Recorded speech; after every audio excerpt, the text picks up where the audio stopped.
সিরাজগঞ্জের বেলকুচিতে নির্বাচনী সহিংসতায় বিজয়ী চেয়ারম্যান প্রার্থীর সমর্থকদের মারধরে আব্দুল আলিম নামে এক ব্যক্তি চিকিৎসাধীন অবস্থায় মারা গেছেন। এই ঘটনায় ৩ জনকে আটক করেছে বেলকুচি থানা পুলিশ। রবিবার দিবাগত রাতে ঢাকায় নেওয়ার পথে তার মৃত্যু হয়।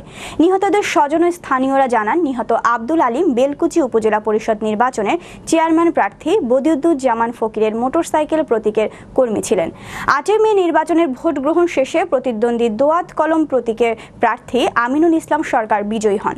রাতে ফলাফল ঘোষণার পরেই তারা আব্দুল আলিমের উপর হামলা চালায়। ঘটনার পর প্রথমে তাকে বেলকুচি উপজেলার স্বাস্থ্য কমপ্লেক্সে ভর্তি করা হয়। অবস্থার অবনতি হলে এনায়েতপুর খাজা ইউনুস আলী মেডিকেল কলেজ হাসপাতালে তাকে রেফার করেন চিকিৎসকরা। এ বিষয়ে বেলকুচি থানার ওসি আনিসুর রহমান জানান, মরদেহ ময়না তদন্তের জন্য সিরাজগঞ্জ মর্গে পাঠানো হয়েছে। এ ঘটনায় মামলার প্রস্তুতি চলছে। মোহাম্মদ আলমগীর হোসেন, আমি মোহাম্মদ আব্দুল আলিমের ছোটো ভাই যে মৃত্যু, ওনাকে আমার প্রতিবেশী স্বাস্থ্য ভাই ওরা মনে করেন যে রাস্তার উপরে নির্বাচনের সন্ধ্যা 4-5 জন মিলে তার ছেলে ভাই বাঁচতে এরা মনে করেন ভাইরা মিলে মনে করেন আমার বাইরেরা রড মধ্যে বাইরেরা মনে করেন যে আহত করছিল, মানে কত বিক্ষত করছিল। ওইটা আবার হাসপাতালে নিয়ে গেছিলাম।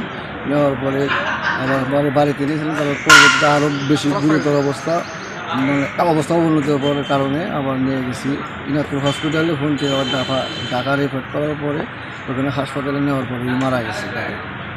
এই আসামি 3টা আসামি ধরা হয়েছে, আরও বাকি আসামি আছে, এদের দ্রুত আমরা আজকে 6:45-টার দিকে আমি মোবাইলে সংবাদ পাই যে একজন ভিকটিম চিকিৎসাধীন ছিলেন, ঢাকায় নেওয়ার পথে উনি মারা যান। তো ওনারা পরস্পর আত্মীয়, চাচাতো ভাই। নির্বাচনের দিনে এশার নামাজের আগে তাদের মধ্যে হাতাহাতির ঘটনা ঘটে, মারামারির ঘটনা ঘটে। তো এ ব্যাপারে তারা যেহেতু নিজেদের আত্মীয়, এই জন্য জানায়নি আগে। আজকে চিকিৎসাধীন অবস্থায় যাওয়ার পথে মারা যায় এবং আমরা সাথে সাথে ঘটনাস্থলে যাই।